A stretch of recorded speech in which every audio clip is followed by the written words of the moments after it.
안녕하세요 여러분, 켈리쌤입니다. 아니 12월 25일이 크리스마스인데 토익이라니 그게 웬 말이야 정말. 거의 한 10년 만인 것 같은데 크리스마스에 토익 치는 거.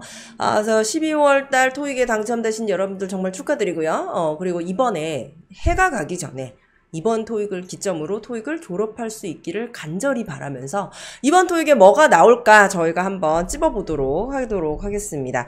요즘 굉장히 감이 좋아요. 그죠? 그래서 제가 찝는 게 시험에 많이 나오고 있습니다. 그래서 여러분들이 어차피 크리스마스 이브에 열심히 놀 거잖아요. 약간 들떠가지고. 그러니까 이거라도 좀 완벽하게 정리를 좀 해놓고 가면 여러분들이 좀 도움이 되지 않을까 해서 짧고 굵게 문제 준비해봤습니다. 그럼 저랑 바로 시작해 보시죠.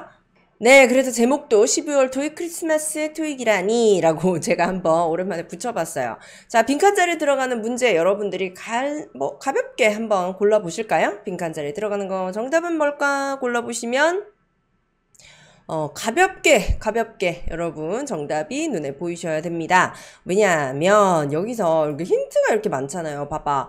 if 빈칸 registers라는 동사가 있으니까 빈칸 자리가 이제 주어 자리라는 건 이제 아실 거고요. 그리고 이렇게 ABCD 봤는데 이런 단어들이 있잖아. 그러면 얘네가 형용사 역할을 할 때든 아니면 뭐 지가 명사의 역할을 할 때든 여러분들이 뭘 따져보셔야 되죠? 네, 그렇습니다. 바로 단수복수를 따져보시면 의외로 힌트를 굉장히 쉽게 찾아낼 수가 있습니다. 정답은 바로 D, no one이 되었고요.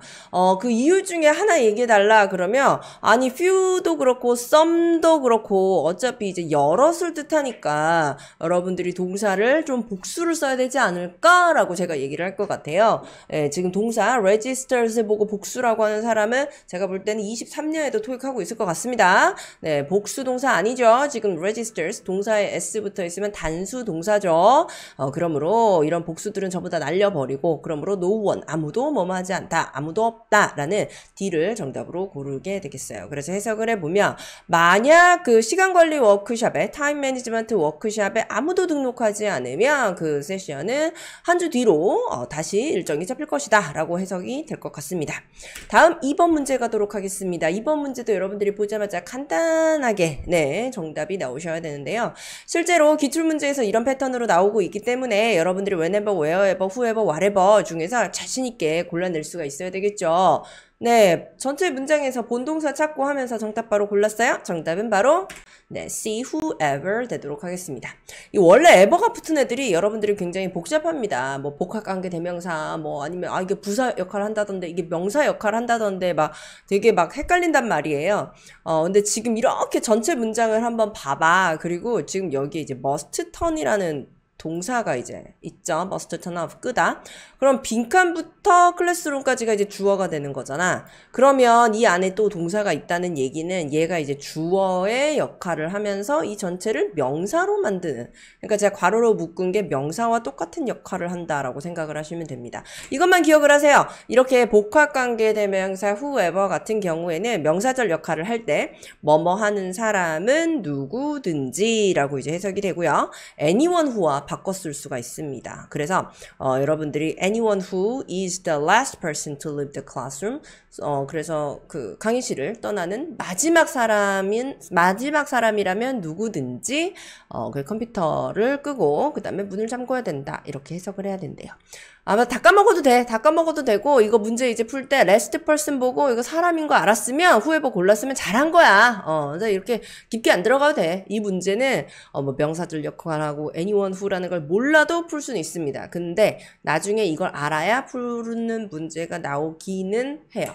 3번 문제 갈게요. 자, 정답 찾아보시죠. 자, at least instead of by means of so that 이런 게 나왔을 때 여러분 머릿속에는 이거 뜻만 이렇게 머릿속에 기억이 나면 안 된다고 저는 늘 얘기하죠. 너 머릿속에 품사가 생각이 나야 된다고. 그 다음에 뜻도 생각이 나고, 그 다음에 품사에서 오답을 할 걸 빨빨 지워야 된다. 이렇게 얘기를 합니다. 자, 정답은 A, at least가 되겠고요. 네, 지금 여기에서 저는 to, 이 숫자 2가 있잖아. 그러면 이 숫자랑 잘 다니는 녀석을 정답으로 골라주셔야 되겠죠. 그래서 정답은 바로 at least라는 최소한이라는 뜻을 나타내는 부사를 골라주셨고요. 최소한 이틀 전에 라고 여러분들이 해석이 되는 부분이었습니다. 뭐 전치사 같은 건 정답이 될 수가 없고 우리가 by means of 자주 볼 수가 없습니다. 그래서 by means of는 무엇 무엇에 의하여 무슨 무엇 무엇을 수단으로 라는 뜻을 나타내는 네, 전치사라고 알아주시면 되겠습니다. so that은 뭐 접속사니까 뒤에 주어 동사가 온다는 거 알고 계시죠? 그리고 제가 기초 수업할 때는 늘 찝어주는데요. 이렇게 숫자의 앞에 올 수 있는 거, 숫자는 형용사니까 숫자를 수식하는 건 부사겠죠. 근데 모든 부사가 숫자를 수식할 수 있는 건 아니고 지금처럼 숫자를 수식할 수 있는 부사가 좀 정해져 있는 편이에요. 토익에. 그래서 뭐 기본으로 외우는 게 그런 거 아니야. 뭐 approximately 대략, nearly 거의, almost 거의, 그 다음에 at least 최소한. 이거는 이제 우리가 기본으로 외우죠. 거기다가 좀 더 추가를 한다면 up to 뭐뭐까지. 예를 들어 up to 20%라고 하면 20%까지 라는 뜻이고 뭐 roughly는 아실 것 같고 over 전치사뿐만 아니라 부사로서 뭐뭐 이상이라는 뜻을 가지고 있기도 합니다. 그래서 over 20% 20% 이상 뭐 이런 식으로 여러분들이 해석을 하게 돼요. 그래서 숫자가 굉장히 토익에서는 하나의 포인트로 출제가 되더라 라고 말씀드리고 싶네요. 다음 문제 갑니다. 정답 골라보시죠. 찾으셨나요? 자, 빈칸 자리에 whichever, each, other, anywhere, neither 이렇게 이제 나왔는데 whichever는 여러분들이 약간 whatever랑 헷갈려 하시는 경우가 많고요. each, other는 뭐 서로라는 뜻을 가지고 있다는 건 알 거고 anywhere는 그래도 헷갈려 하지 않습니다. 자, 정답부터 말씀을 드리자면 여기에서 이제 힌트 of the to라는 걸 힌트로 여러분들이 활용을 하게 돼요. 왜 하필 of the two냐면 정답이 바로 D, neither인데요. 이 neither는 둘 다 아닌이라는 뜻을 나타내죠. 그래서 이 neither 같은 경우에는 우리가 대상이 두 개일 때 주로 쓰는 편입니다. 때문에 여러분들이 이 neither를 쓰실 때는 이 문장에서 이 정답이 되는 경우 잘 보면 항상 이 두 개라는 개념을 늘 힌트로 제시를 하게 됩니다.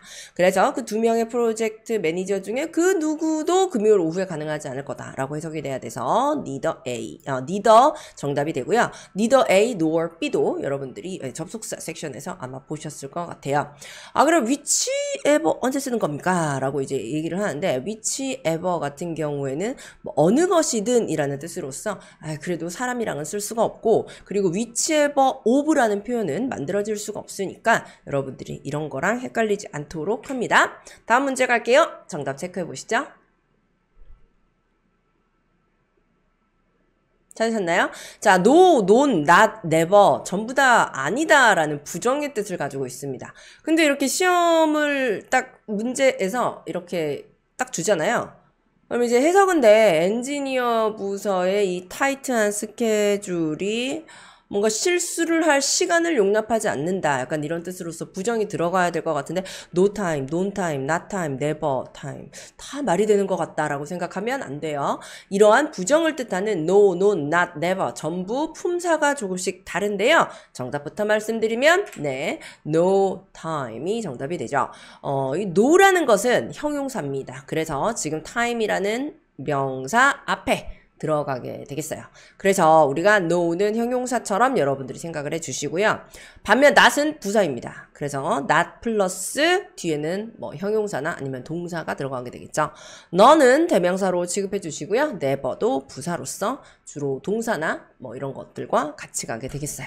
그래서 부정어들 사이에서도 품사가 있다라고 알아주면 좋겠군요. 다음 갈까요? 6번입니다. 정답 체크해 보시죠.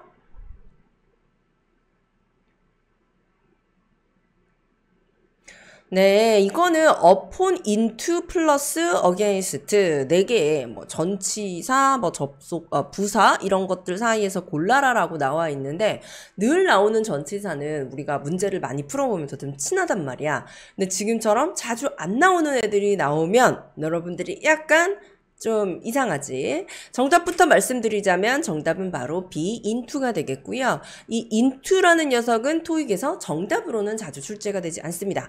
그런데 만약에 출제가 되면 into는 약간 같이 가는 동사랑 짝꿍으로 출제가 되는 편이고요. 그러면 어떤 녀석 때문이냐? 바로 동사 convert 때문에 여기서 정답이 into가 되는 거죠. 이 얘기 나온 김에 우리가 토익 동사 중에서 전치사 into와 짝꿍처럼 붙어서 다니는 거 체크하고 가면 좋을 것 같아요. 그래서 look into. 우리가 look at은 알잖아. look at, 쳐다보다, 무엇을. 근데 look into라고 하면 무엇을 자세히 들여다보다 라는 뜻이라서 조사하다 라는 뜻입니다. 지금처럼 convert 같은 경우에 convert A into B, A를 B로 변환하다 라는 뜻인데요. 그래서 여러분들이 뭐 A into B 라는 거 convert랑 같이 알아주시고요.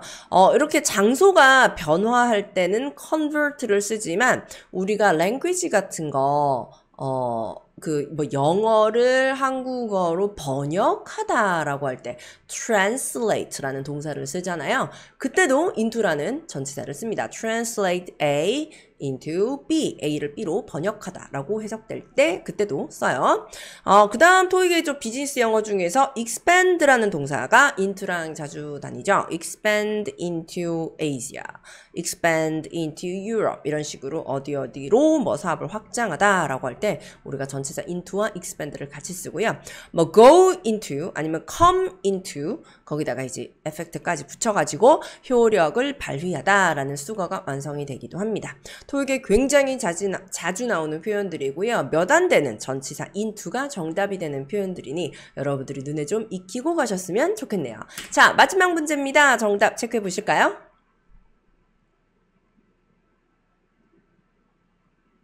정답으로 출제가 되었을 때 굉장히 학생들을 좀 고민에 빠지게 했던 그런 문제가 되겠는데요. 네. 일단 뭐 단어 좀 알려드리면 acquisition이라고 하면 인수죠. 인수. 우리가 뭐 인수합병 할 때 그 인수. acquisition이라는 단어고요.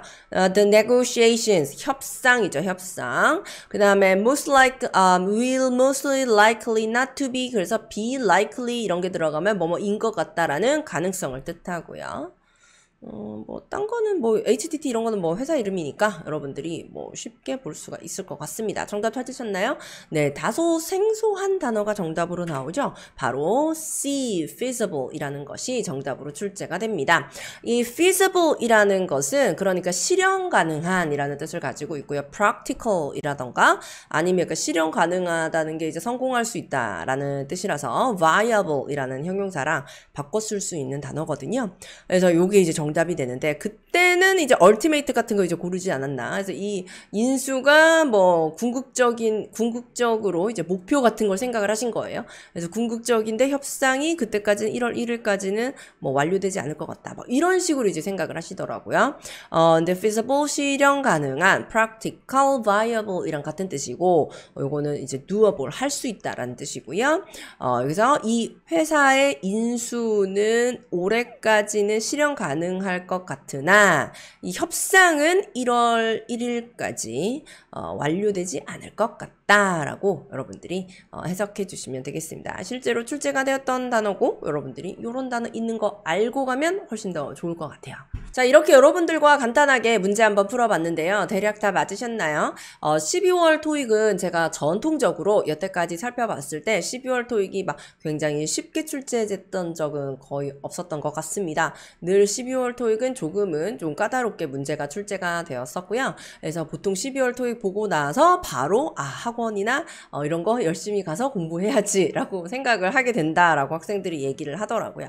자, 시험이 좀 어렵게 느껴졌다고 여러분들 당황하지 마시고 시험이 어려우면 점수는 잘 나옵니다. 시험이 나만 어려운 거 아니고 남들도 다 어렵다 이렇게 마음을 여기시면서 문제 푸는 동안은 끝까지 집중해서 풀고 오시고요. 네, 크리스마스 즐겁게 보내시고 토익도 대박나고 올해 안에 꼭 토익 졸업할 수 있기를 제가 간절히 기원 드리도록 하겠습니다. 그럼 다음 강의에서 또 뵙도록 할게요. 메리 크리스마스!